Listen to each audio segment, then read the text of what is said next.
In the Sermon on the Mount, he's attacking the deadliest sin of all. And what's that? It's pride.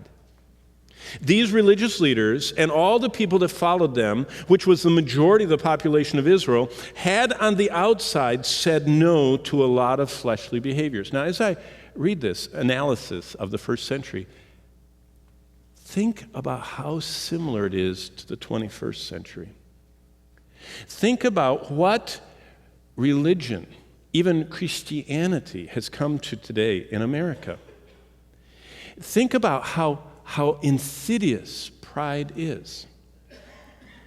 They said no to outward violations of the Ten Commandments in Christ's day. They said no to adultery, no to the sins of the flesh, no to lying and murder and lust that manifest themselves in wicked behaviors. These are forbidden sins. These are the open sins. So they gladly restrain themselves from those on the outside. Did you know that in Christ's day, the rich young ruler, do you remember he ran up to Jesus, and Jesus, he said, what must I do to go to heaven? And Jesus said, keep the law. And he says, I do. And he was not, he really outwardly was keeping all of the Ten Commandments. And he wasn't the only one. Most of the people in Christ's day felt that I don't commit adultery, I don't kill anybody, I don't steal, I don't, lie in public. Basically, the rich young ruler said, all these laws I have kept from my youth up. You can say, well, how can sinners do that? Because pride, spiritual pride, is such a self-satisfying sin that it makes up for all that you have to forfeit. Spiritual pride is like a drug.